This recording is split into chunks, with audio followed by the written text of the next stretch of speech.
Go. Go away.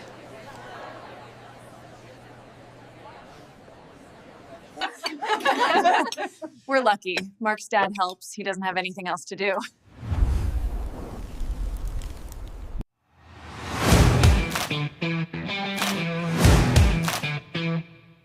The suitcase hit my chest like a concrete block. "Go away," she hissed. Her lipstick didn't even smudge. We were standing under the flickering arrival sign at Cleveland Hopkins Airport. Snow fell in slow spirals, soft against the hard hum of people coming and going. She shoved the roller bag at me one last time before turning on those expensive heels and walking straight into the terminal. Not a glance back. My son, her husband, didn't come. That was the part that split something open in me. Before we continue, subscribe if you love seeing quiet men rise back. Hit that like button if you've ever been underestimated. Leave a comment if you've ever had to claw your name back from someone who thought they owned it. My name's Charles. I'm 58, born and raised in Parma Heights, Ohio. Still here, still breathing the same lake wind that whips through these streets every winter, smelling faintly of iron and snowmelt. I used to work at the Sears repair shop off Ridgewood Drive. Back in the days when a man could make a living fixing washers and lawnmowers instead of replacing them. I liked the rhythm of it, the smell of grease and detergent, the heavy clang of a tool chest sliding open. People brought you broken things and you sent them home with something working again. There was satisfaction in that. Now, I drive, door-to-door delivery, groceries, furniture, a few longer hauls across county lines when the job calls for it. A man has to keep busy when retirement doesn't stretch far enough, when Social Security is just a thin blanket against an Ohio winter's cold. The morning she told me to go away, I'd been up before the sun. 4:30 a.m., the sky still black, a faint orange seam on the horizon where the city lights bled into night. I'd pulled on my flannel, the one with the elbow worn smooth from years on a steering wheel. I let the F-150 idle while I brushed snow off the windshield with my arm, fingers stinging, breath clouding the glass. I kept glancing toward their house, waiting for a porch light to flicker on. Nothing, just that dark rectangle of windows, stubbornly asleep. Half an hour I sat there in their driveway, truck heater humming, radio low, some AM station drifting in and out of static. By the time their door finally opened, I'd sipped the last of the thermos coffee and let the cup roll empty on the floor mat. I didn't complain, just climbed out, lifted their luggage into the bed of the truck, careful with the powder blue one, the one with the little ribbon tied on the handle so it wouldn't get lost in baggage claim. Funny thing, when I saw that ribbon, I thought, that's Kara all over. She dresses up even her bags so they don't get mistaken for anyone else's. They were flying to Tampa, Christmas with her side of the family. I wasn't invited, never was, just the driver, just the old man. When she turned and hissed those words at me, I froze, my hands still wrapped around the handle of that suitcase, fingers numb from the cold. She didn't shout. She didn't need to. Her voice carried enough weight to bruise. She pivoted, heels clicking sharp against the tile, pulling her coat close. People parted around her like she was royalty, like she belonged there more than I ever would. I stayed rooted. My eyes burned, not from the snow. I left the bag right where she'd shoved it into me, standing like a guard post in the middle of the sidewalk, and walked back toward my truck. The leather seat welcomed me, still warm, faintly smelling of Windex from the wipe-down I'd given it the day before. My flannel carried its own scent, sawdust, and old coffee. I sat, just sat. Through the windshield, the airport pulsed with life, families colliding into embraces, laughter bouncing off tiled walls, a grandmother pressing her cheek against a boy's hair, rocking him as if the years since she last held him had been unbearable, parents corralling toddlers with stuffed animals bigger than their arms, every scene a little movie of reunion, of belonging. And me? I was the extra, the man nobody looked for, nobody waved at. When had that happened? At what point in my own bloodline did I step off the stage and fade into background? It hadn't always been like this. 7 years ago, when my wife died, I swore I wouldn't drift away from Mark. I'd seen too many men vanish after funerals, their grief turning into silence that grew wider and wider until their kids barely knew them. I promised myself I'd stay, be steady, present. Mark was my only child, my one shot at family, and when he married Kara, I tried to fit myself into that picture. God knows I tried. When they found the Ridgewood Estates house, a modest 2-story with faded shutters and a yard that needed taming, I helped them. I wrote a check for $27,000. Cash, my entire Sears pension lump sum, handed it over with a quiet kind of pride. They promised to pay it back. They never did, and I never asked. Because that's what family is, isn't it? You carry each other. You cover the gaps. You show up without keeping score. That's what I told myself, over and over. The drive home from the airport was a blur of gray sky and slush. I-480 stretched long and lifeless. Clouds pressed low, heavy enough to crush a man if he let them. I kept catching her face in the rearview mirror. Not really hers, just the echo of it, burned into me. That look, like I was something she'd stepped in, trying not to get it on her shoe. I gripped the steering wheel tighter. The heater blew hot, but my hands still felt cold. That look clung harder than the snow to the wipers. Humiliation. It has a flavor, metallic, like you bit your tongue and the blood spreads. Bitter, salty, unforgettable. Once it's on your tongue, it lingers.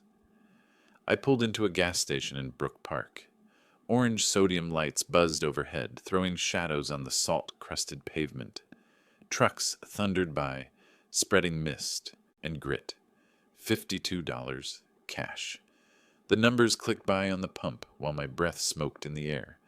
My reflection in the glass pane of the convenience store looked like a ghost. Lined face, sagging shoulders, eyes sunk deep. Something shifted then. Not fire, not rage. Something colder, sharper. A calculation settling in the bones. It started small. Mail from the mortgage lender, because I had co-signed on the house back when Kara insisted. It'll help us qualify faster, she had said with that smile of hers that could melt ice if she wanted. So the letters still came to me sometimes. One envelope stood out that week. New logo on the corner. Buckeye Home Lending. Inside, a line of text that stopped me cold. Cash out refi. $189,500. I read it twice. 3 times. My eyes blurred. They'd refinanced the house. My name was still on the deed, and I hadn't signed a thing, or so I thought. I pulled out my lockbox that night, the metal one tucked into the closet behind winter coats. Inside, my life in folders. Tax returns, title deeds, warranty slips. I'd filed them the way we did at Sears, neat, year by year. That's when the tremor started in my hands. There it was. A copy of the refinancing agreement, and my signature scrawled across the bottom. Except I never signed it. I didn't storm over, didn't call. That's not my way. Instead, I drove down to the Cuyahoga County Clerk's office. Building smelled like old paper and industrial cleaner, the kind of place where time collects in corners. At the front desk, a woman with glasses perched low on her nose smiled politely. "Can I help you, sir?" "Property file," I said. My voice came out quieter than I meant. "Ridgewood Estates, addresses—" I rattled it off. She typed. Keys clicking like rain. "Looks like 2 mortgages tied to that parcel," she said. "First one closed, second active." I swallowed. "Can you print me the record?" She nodded, tapped the printer awake. Paper slid out, still warm. There it was. My signature, notarized, dated 3 months ago. The notary's name? Kara's old college roommate. I knew it from wedding thank you cards, back when everything still looked hopeful. That week blurred, nights stretched long. Sleep wouldn't come. I kept seeing little flashes. The driveway I used to shovel after storms, the turkey I carved at their table, grease running down my arm, the hospital bill I covered when their little girl needed ear tubes, $850 on my visa, no questions asked. Never paid back. The frost on the windshield was clearing, and behind it was something darker. Not family, theft, wrapped in hugs. But the money wasn't the nail in me. Not really. It was a text. From Mark. Dad, you really need to stop stressing Kara out. She's carrying this family. That was it. No call. No. How are you holding up, Dad? Just one sentence that shut the door. Burden. That's what I'd become. I didn't answer. Couldn't. Instead, I drove. Route 2, along the lake. The world buried in snow again, flakes floating like ash. It was close to midnight. 11:42. The clock on the dash glowed. Edgewater Park appeared out of the dark. The frozen lake stretching, silent and endless. I pulled over, left the truck running. Headlights smeared past in streaks of white and red. The city skyline flickered faint in the distance. I sat there, breathing shallow, thinking about the man I used to be, the one who brought Mark a shoebox full of Matchbox cars for his birthday, who sat on folding chairs through muddy soccer games, clapping until his palms stung, who drove 6 hours straight to help them move into that fixer-upper, lifting boxes until his back gave. That Charles. He'd been used up, but he'd left something behind. A paper trail. I began digging. Every credit statement, every tax return, every form they'd shoved at me. Just sign this real quick, Dad. I didn't just read them. I copied them. Not scanned. Real paper. Stamped. Dated. Filed in a fresh accordion folder I labeled with a single word. Truth. Each page landed heavy. Each forged line. Each unpaid loan. Each silent theft. They stacked. By the end of the week, the folder was thick. 2 inches of evidence. Weight you could feel in your hands. Something solid. Something inevitable. And I knew then this wouldn't end in shouting. Not rage. This was going to be something colder. A reckoning. One signature at a time. The next morning, I didn't answer the phone. It rang once. Twice. The old landline's rattle echoed through my small kitchen, bouncing off the faded cabinets and the hum of the refrigerator. I watched the caller ID glow with her name. Kara. I let it ring. The answering machine clicked on with its hollow beep.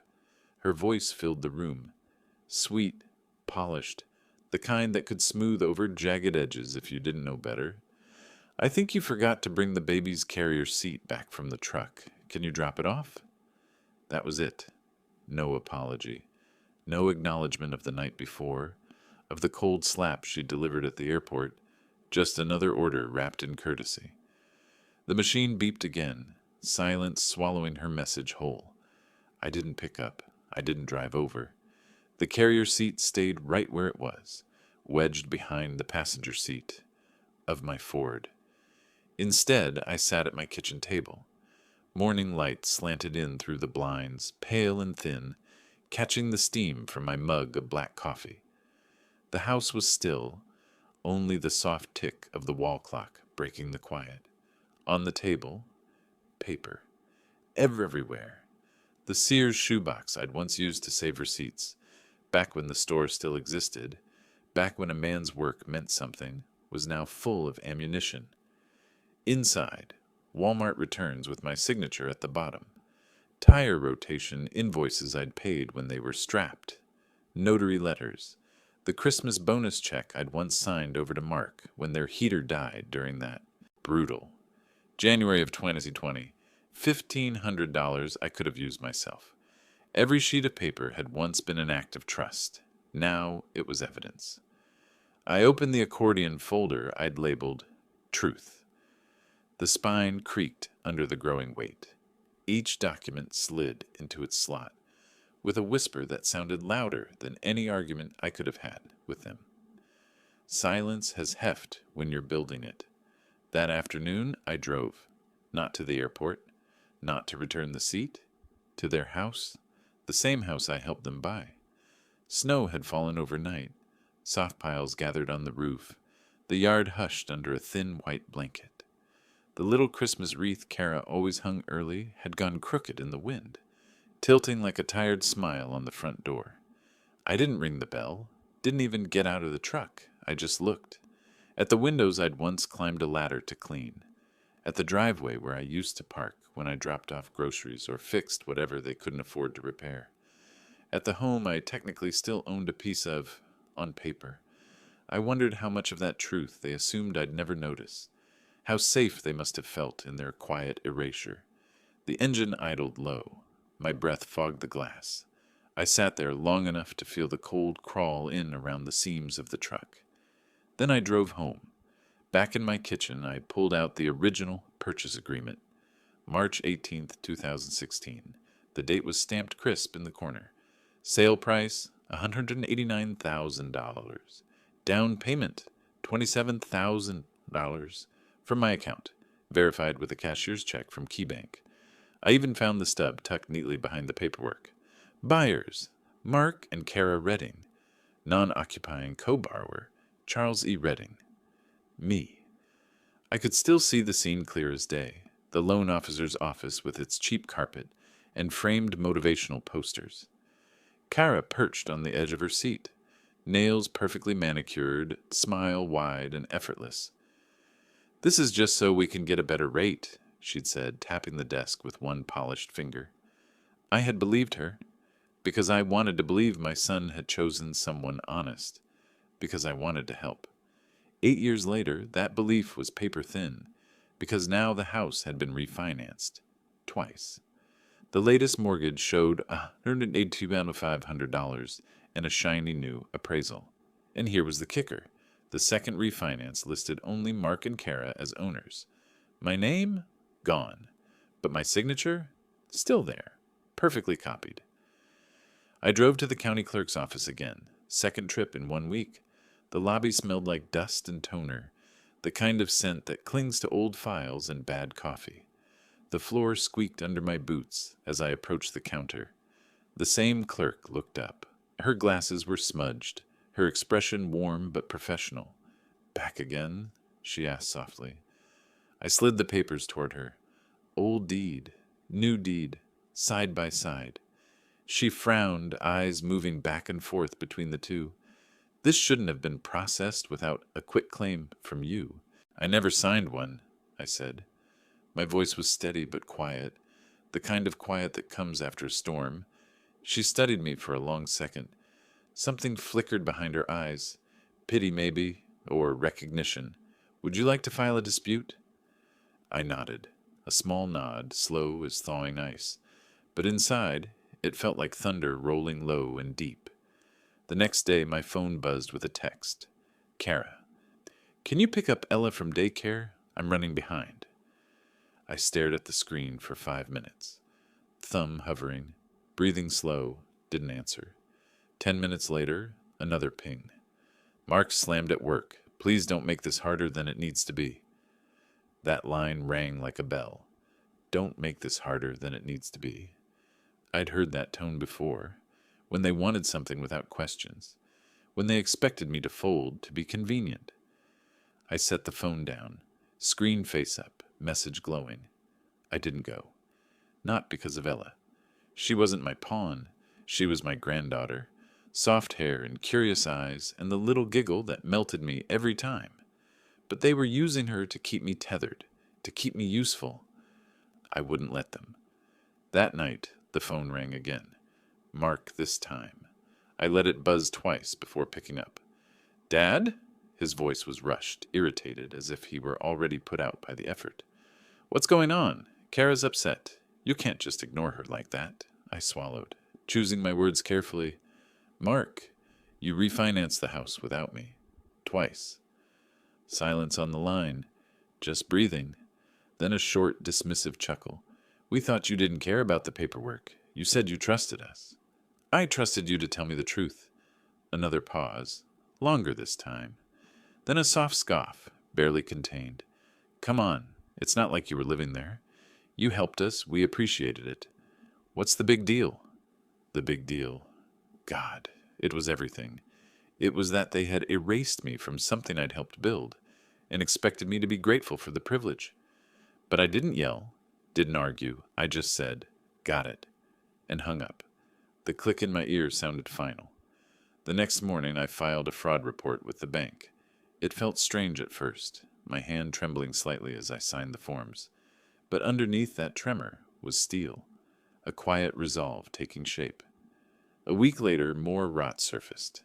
I was logged into the HELOC portal, still had access because my name was on that loan, and there it was. A 38,400 withdrawal, made 6 months ago. Money used to buy Kara's new Lexus. Yeah, I remembered her laughing when she pulled into the driveway with it. Finally, something safe for the baby, she'd said, running her hand over the buttery leather seats. What she didn't say was, "Thanks for co-signing, Charles." The line of credit was maxed now, drained, and it didn't stop there. Backdated mortgage payments I hadn't known about. Credit cards opened in Mark's name, but with me listed as backup payer. Medical bills quietly charged against my Medicare reimbursements. Every thread traced back to their address, their signatures, their silent expectation that I would never check. My silence had been their gold mine. Not anymore. I started cataloging everything with precision, printing statements, marking dates, highlighting forged signatures and unexplained withdrawals. No redactions, no mercy. Each page was another nail in the coffin of the trust I had given them. And still, some small, fragile part of me hoped Mark would call and say he didn't know, that Kara had handled the paperwork and he was sorry, that he'd make it right. But hope is dangerous when you're dealing with people who only see what you can give them. I was learning that lesson late, but I was learning it well. That weekend, while snow swirled outside and the world felt muffled and gray, Kara posted on Facebook a photo of the two of them in Tampa, beach behind them, sun setting gold over the water, Mark with his arm around her waist, Kara in a flowing dress, sunglasses perched on her head, smile wide enough to sell a dream. The caption read, "Grateful for family, health, and a new year full of love." The comments rolled in fast. "She's glowing! Such a power couple! Love you guys!" Hearts and likes, digital confetti celebrating their curated life. I stared at the screen for a long time. Then I clicked Save Post. Not to comment, not to like, just to keep it. Another piece of the puzzle. Another snapshot of the story they told the world, while stealing from the man who built part of their foundation. I didn't respond. Not yet. But I could feel it. Something gathering strength inside me. Pressure building like a kettle left on high heat. And I wasn't the man they thought they left behind at the airport. While they posed on beaches and soaked in praise, I was in a dim room, under the yellow cone of a single lamp, building a case. One quiet, undeniable receipt at a time. Thanksgiving used to mean something in our family. Back when my wife was alive, the day had a rhythm. Mark would help me haul the turkey out of the oven, both of us wearing mismatched oven mitts, laughing at the steam that fogged our glasses. Kara used to bring a dessert, store-bought, but dressed up on a nice platter, before she discovered Pinterest and turned everything into a competition. We'd watch football in the background, half paying attention, the room smelling like sage and roasted garlic. It was simple, warm. But this year felt staged. Mark stood at the head of the table with the carving knife, but there was no spark in his eyes. His hand hesitated over the turkey, as if he'd forgotten which way to slice. Kara floated around him like a magazine spread come to life, her hair glossy, smile camera ready. Every place setting looked like something from a lifestyle blog. Cloth napkins folded into fans, little gold, name cards with elegant calligraphy. I was tucked at the far end, next to Ella's high chair, out of frame if someone decided to take a photo. I kept my head down, cutting sweet potatoes into tiny bites for my granddaughter while conversation swirled overhead. Kara's friends filled the table. Real estate agents with manicured nails tapping at their phones, wine moms with curated laughs, husbands who nodded and smiled like stage props. None of my people, not even any of Mark's old college buddies, just Kara's chosen circle. They talked about interest rates, Instagram growth, a new tapas place in Lakewood. I chewed quietly and tried to fade. When dessert arrived, a pumpkin tart Kara announced was from scratch. Finally nailed it this year. Someone across the table asked how they'd managed to pull off both the Florida trip and hosting dinner. Kara didn't blink. Oh, we're lucky. Mark's dad's been helping. The table chuckled politely. Then she added with a smirk so slight you could miss it, he doesn't really have anything else to do. The laugh was sharper this time. Real, cutting. I felt it slice through the room and straight into me. Even Mark smiled at the jab. Tired, maybe. But he didn't stop her. Didn't shift uncomfortably. Didn't say, hey, come on, that's my dad. He just let it land. Something inside me cracked then. Not loud. Not dramatic. Just broke. I set down Ella's little plastic fork. Stood. My chair made a soft scrape against the polished hardwood. No one noticed at first. Then Kara looked up, eyebrows arched like she was curious, not concerned. I'm going to step outside, I said quietly. No one tried to stop me. Cold slapped me the moment I opened the back door. A thin mist hung in the air, halfway between rain and snow. I pulled my jacket tighter and stepped onto the porch. The yard stretched out in front of me, silent under a litter of wet leaves. That lawn, I'd helped to seed it the first spring they moved in. Mark had been unsure how to work the spreader. I'd shown him. We'd walked the yard together, laughing when the wind caught the seed and sprayed our jeans. Same grass where I'd taught him to pitch a baseball. His small hand tucked awkwardly into the glove I'd bought him. His first real throw nearly toppled him over with its own force. Same dirt I'd dug out one freezing night in 2018 when their pipes burst. I'd spent hours shoveling and patching while Mark stayed inside with a sleeping baby and Kara scrolled on her phone. Now? I was the joke. The man with nothing better to do. A wallet with fading breath. A placeholder. I stood there until the cold numbed my fingers, until the voices inside blurred into distant hums of laughter and plates clinking. I didn't go back in. Didn't say goodbye. I walked quietly to my truck, engine coughing to life in the night. Then I drove. Long way home. Headlights slicing through wet leaves and early sleet. Radio off. Road. Empty except for the occasional pair of glowing eyes from deer at the edge of the woods. When I got home, I didn't even take off my coat. I went straight to the garage. The air smelled like dust and motor oil. The old steel file cabinet from my Sears days sat against the far wall, its drawers still labeled in my handwriting. Taxes, retirement, warranties. I pulled the retirement drawer open and dug to the back, where an envelope had been sitting untouched for years. Inside, a clean photocopy of my signature from 2016, the one I'd actually signed for the original mortgage. I laid it on the workbench under the harsh cone of the hanging shop light. The paper glowed pale against the worn wood. Beside it, I placed the newer refinancing document, the one Kara had filed, side by side. The difference was stark. My R in Reading had always had a sharp hook, no loop.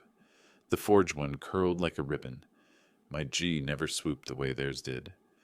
I stared at the notary stamp, not a bank employee, not anyone local. Kara's college friend. I remembered her from the wedding, a woman who lived in Miami now, but the document said notarized in Ohio, dated 6 months ago. Fraud, plain as day. I printed everything, dated it, photocopied the old deed again, stapled it to the refinancing doc, labeled it Exhibit C in thick black marker. For the first time in weeks, I felt something loosen in my chest. Fear was gone, replaced by certainty. The next morning, I drove to the county recorder's office. Third time in as many weeks. This time, I didn't shuffle in like a man asking for help. I walked in like someone with a job to do. At the glass window, the clerk looked up, recognizing me. Back again, she said gently. I slid the stack of papers through the opening. I need to file a formal fraud complaint. Title theft. Forged refinance on parcel 140-09422. Her brows rose. She took the folder, flipping carefully through the pages.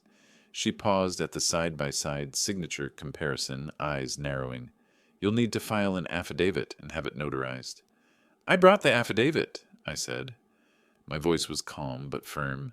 And the notary's outside. My guy. Her eyes flickered with a touch of respect. She nodded. All right then. 5 minutes later, I held a stamped fraud affidavit. Official. On the record. It felt heavier than it looked. Like armor. 2 days later, a knock sounded at my door. Not Mark, Kara. No call first, no warning. She stood there in a tailored coat, sunglasses pushed up into her hair. Even though the sky was gray, her perfume drifted into the doorway, sharp, expensive, too sweet.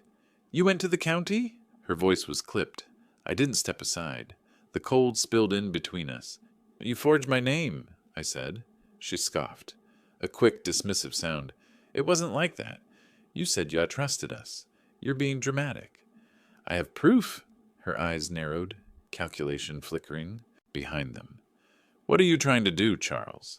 Blow up your own family over some technicality? I said nothing, because this wasn't a technicality. It was theft. It was betrayal. It was humiliation disguised as help. She took a small step closer, dropped her voice. If you make this public, you'll ruin Mark's career. He just got that promotion. You think his company's going to like seeing this mess? You should have thought of that, I said quietly, before you committed bank fraud. Her jaw flexed, lips thinning. I'll fix it, she snapped. I'll file the paperwork. Remove your name. Just don't go further. Don't embarrass us. There it was, the word that mattered most to her. Embarrass. I didn't nod, didn't agree. I just closed the door. Slow. Final. The latch clicked with a sound that felt like the end of something. That night, I called a lawyer, an old guy in Akron who specialized in estate and title fraud. His voice crackled through the line, calm and weathered. I told him everything, every detail. He didn't sound surprised, not once. This happens more than you'd think, he said. Kids, in-laws, even siblings. You'd be amazed what people will risk when they assume a parent won't fight back. I stared at the folder of papers on my table. What happens next? We file a quiet title action. Serve them notice. The paper trail's strong. You've got notarized fraud, original signatures, documented chain of title. They'll have no ground. How long? I asked. Depends on the court. But once it's filed, they'll know they've lost, especially if you send them the same packet you gave the county. I didn't file yet. Not because I was scared, but because I had one more move to make, one that would cut deeper than paperwork. That Sunday they hosted brunch. Same house, same curated crowd. The real estate agent with pearls, the dad with the Tesla parked out front, the mom who ran an Etsy shop and never stopped talking about it. Laughter drifted out every time the door opened for another guest. I showed up uninvited, wearing my old Sears work jacket, the one with Chuck stitched in red thread across the chest. My boots left small puddles of melted snow on their perfect walkway. Under one arm, a manila envelope. Kara opened the door and froze. Charles? Just dropping something off, I said, calm, even. I walked past her. The smell of brunch, maple syrup, and baked eggs hit me as I stepped into the dining room. Conversations faltered, heads turned. Mark stood, surprise flashing across his face. Dad, what are you? I didn't answer. I opened the envelope, pulled out the notarized fraud affidavit, the signature comparisons, the withdrawal statements. One by one, I laid them on the gleaming marble counter, each paper landing with a soft but heavy sound. Thought you all should know whose house this really is, I said. Silence. You could hear the refrigerator hum. A fork clinked softly against a plate somewhere. I didn't wait for questions, didn't watch Kara's face fully crumble, though I caught the first flicker of fear, the kind that isn't about money but about exposure. Then I turned and walked out. Didn't look back, because I wasn't done. Not yet. There was one more card to play, the second mortgage, filed without my consent, in my name alone, backed by my social security number. I'd found it buried in the credit reports just days ago. Quiet, hidden, another siphon into my future. That would be the final blow, and I would deliver it carefully, like a mechanic tightening the last bolt before the engine roars back to life. The air was colder now, late December in Ohio, that gray stretch of winter where the sky gives up pretending and just hangs there. Flat, dull, endless, no sun, no warmth, just the steady breath of cold sweeping across empty streets. But I hadn't given up. Not yet. Because while Kara spent her afternoons uploading carefully angled selfies, captioned with faux gratitude and hashtags about family first, and while Mark played the perfect husband behind his polished LinkedIn smile, I had one last domino to tip. And this one would send the others crashing like glass. I sat in the waiting room of Buckeye First Credit Union. It smelled like carpet cleaner and winter coats, damp from melted snow. A TV in the corner played a muted newscast, closed captions scrolling silently across images of traffic and icy highways. A fake plant drooped in the corner beside a stack of outdated travel magazines. I'd been there 20 minutes already, hat in my lap, papers tucked under my arm. A young teller had led me to a chair near the desk of a middle-aged woman with a tidy bob haircut and thin-rimmed glasses. Her name tag read, Marcy. She smiled politely. Too politely. The kind of polite you get when someone sees something wrong but isn't sure how to say it. Mr. Redding, she said, glancing at my ID, and then back to the screen in front of her. Yes, I said. My voice sounded older than I felt. She hesitated, fingers hovering over the keyboard. It seems you're listed as the sole borrower on a second equity line. Opened 14 months ago. My stomach went cold. She went on, carefully watching my face. Would you like to see the documents? My mouth went dry. My heart thudded once, heavy, slow. Yes. Marcy nodded. A few keystrokes, the soft hum of a printer behind her desk. She gathered the warm pages and slid them across to me. I stared down at them. Loan amount, $42,000. Borrower, Charles E. Redding. Use of funds, home improvements. My hands trembled slightly as I flipped through the packet. I hadn't spent a dime. I hadn't even known this loan existed. Then I reached the signature page. There it was again. My name, copied. Shaky enough to seem human, but wrong in a way anyone who knew me would catch. The loop on the D exaggerated. The tail of the G curling wrong, too long, too dramatic. Not me. Can I get copies of this? My voice was quiet but steady. Of course, Marcy said. Then gently, would you like them certified? I looked up. She'd dropped the corporate smile. There was something in her eyes now, sympathy and maybe anger on my behalf. Yes, I said. Stamped. Every page. She nodded. I'll take care of it. 10 minutes later, I walked out into the gray afternoon holding a red folder that felt heavier than $42,000. But I didn't feel rage anymore.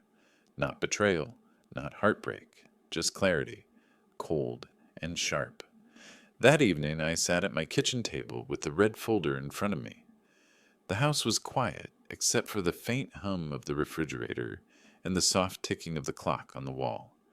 I opened the folder and laid each page out carefully, aligning edges, smoothing corners with my palm. Then I assembled 3 packets. Certified mail. Return receipt requested. 1 for Kara. 1 for Mark. 1 for the County Fraud Division. Each included the second mortgage documents with the forged signature, my original 2016 mortgage signature sample, the notarized fraud affidavit, a photocopy of my driver's license, a formal statement of intent to pursue legal action. I sealed each envelope slowly, pressing the adhesive down with deliberate care. Then I drove to the USPS branch on Pearl Road.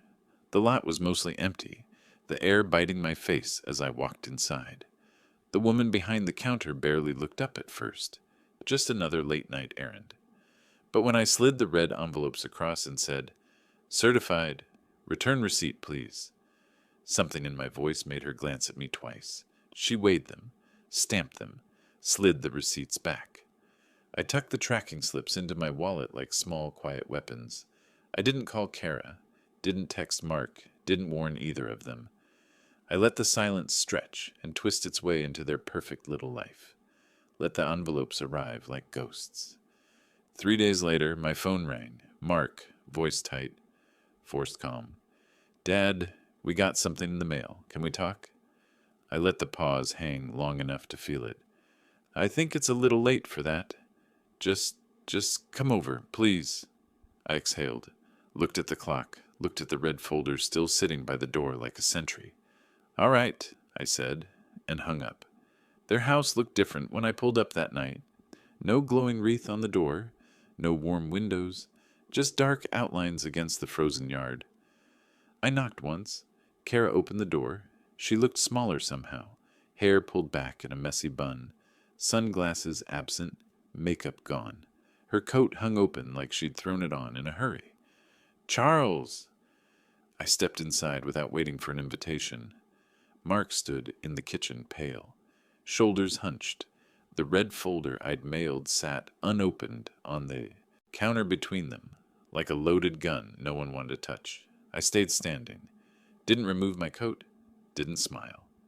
Kara broke first. Why are you doing this? Her voice trembled, part anger, part fear. You stole from me, I said quietly.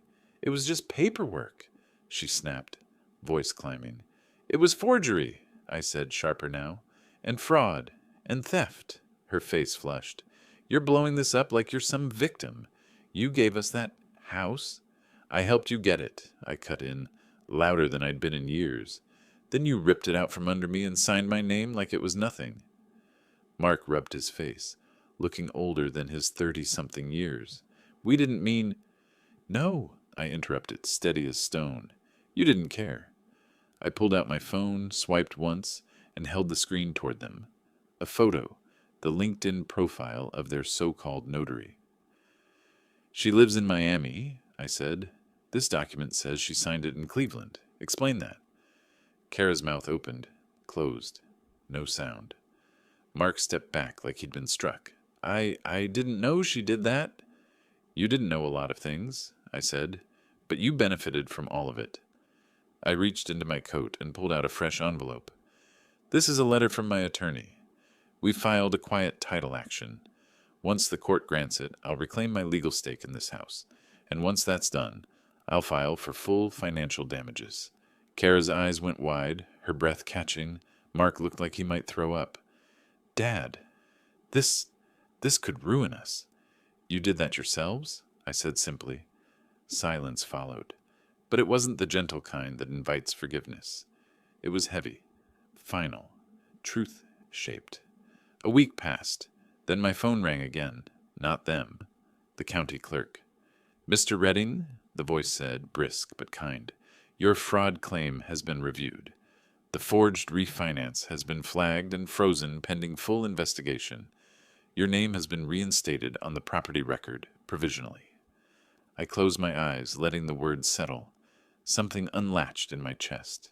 Thank you, I said softly. 2 days later, I spotted Kara's Lexus listed online. New photos, shiny hood, caption motivated seller, excellent condition. The price dropped twice within 24 hours. Then a for sale sign appeared in front of their house. No fancy branding, just a plain white post with red block letters. Behind the windows, blinds were drawn tight. No wreath, no brunch, laughter spilling onto the lawn. Just silence. But that wasn't the end. I made sure it wouldn't end quietly. I mailed more copies of the fraud packet, one to Kara's employer, one to the local notary association, and one to the glossy real estate newsletter that had featured her last fall, the one that called her a model of modern domestic grace. On the cover letter, I wrote just one line. You may want to verify her signatures before printing her smile again. Then I waited while her Facebook went dark, waited as her curated life stopped updating, shares and likes drying up like a well gone empty, waited while the illusion cracked piece by piece. Finally, a call came, not from Mark's number, from a restricted line. I let it go to voicemail. Later, I pressed play. His voice sounded small, hollow. Dad, I didn't know. I should have listened. I don't blame you for anything. I'm sorry. I sat there for a long time, phone heavy in my palm. I didn't call back, because sometimes silence isn't weakness. Sometimes silence is the loudest kind of justice there is. Winter held on a little longer that year. Snow clung to the gutters of my small house, the kind that hardens into glassy icicles and hums when the wind slices through the alley. Each gust made them sing, a low, cold whistle that would have felt lonely once. Not anymore. I kept the thermostat low like I always had. Old habit from years of stretching every dollar. But the chill didn't bother me that week. Not after everything. There's a different kind of warmth that comes from truth. Not loud, not cruel, just earned. The for sale sign stayed in Mark and Kara's yard for 3 long, quiet weeks. At first, I'd catch myself slowing the truck as I drove past, glancing at the house I'd once helped them buy. The perfect little colonial, now stripped of its curated charm, wreath gone, curtains drawn, no holiday lights glowing in the eaves. Neighbors noticed. They always do. Cars slowed. Curtains twitched. A couple walking their dog stopped one morning to read the flyer tucked into the post. By the second week, the grass around the sign was stamped flat with footprints. Curious buyers, agents, strangers wandering through what used to be our family space. By the third week, the sign vanished, pulled up, leaving only a patch of mud where it had staked its claim. I didn't ask where they went. Didn't need to. I imagined Kara packing her perfectly curated life into cardboard boxes, wrapping her wine glasses in bubble wrap, peeling framed inspirational quotes off the walls. I imagined Mark carrying furniture out quietly, head down, avoiding the neighbors' eyes. I figured they'd tucked their tail between a pair of overpriced throw pillows and moved somewhere quieter. Somewhere no one asked about refinancing scandals or second mortgages tied to forged names. The county's online records told me what I needed to know. The house closed mid-January. New deed filed. Fresh owners, some young couple, probably brimming with plans. My name nowhere near it. Finally legally protected from ever being again. The quiet title suit went through. Judge signed off without hesitation. The forged refinances? Nullified. The notary fraud was confirmed. Official now, not just my word against theirs.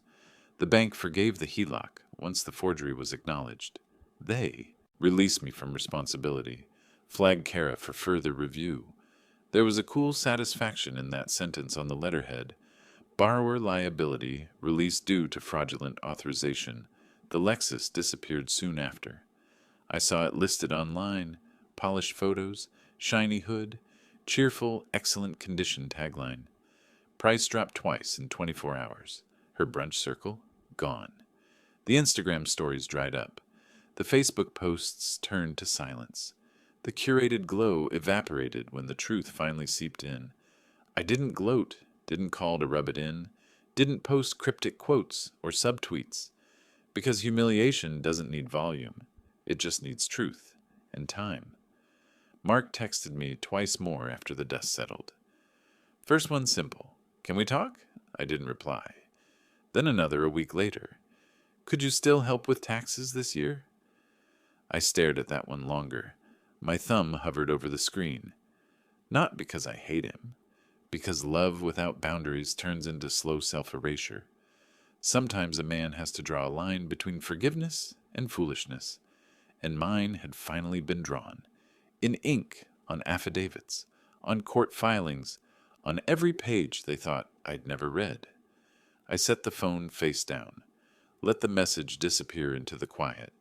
A week later, I was on the road again. Nothing big, just a delivery haul. Tools and drywall for a contractor in Sandusky. Work that doesn't ask questions, doesn't play games. But the drive felt different. No bitterness in my grip on the wheel. No knot in my chest. Just road, long and straight, cold and clean. Dashboard lights glowing soft orange, like a heartbeat in the dark. I pulled over near Lake Erie. Same overlook I used to take Mark to when he was a kid. Back then, we'd sit on the hood of my truck, eating drive-through fries, watching ships crawl slow across the gray horizon. He'd ask how far the lake went, and I'd say, "Farther than you think." The bench was still there, metal, cold enough to bite if you stayed too long. The wind came hard off the lake, slapping my face raw, stealing my breath. But there was clarity in it. I sat, for a long time. I didn't think about Kara, didn't think about deeds or judges or Lexus leather seats. I thought about how easy it is to lose yourself when you confuse keeping peace with keeping love. It's not the same. Peace without respect is surrender. Love without truth is servitude. And silence? Silence is only noble when it isn't being used against you. I learned that the hard way. But I learned it. I kept the folder, the one labeled truth. It sits in my closet now, tucked neatly beside my winter boots. Not for revenge, not as a trophy, as a reminder that next time someone slides a form across the table and says, "Just sign real quick, Dad," I'll read every line. That trust isn't blind. That love doesn't mean erasing yourself, and that my name, my quiet, unassuming name, matters. It took me 58 years, a broken family bond, and a brutal winter to reclaim it. But it's mine again. If this story struck a chord, hit like, subscribe, and tell me what you think in the comments.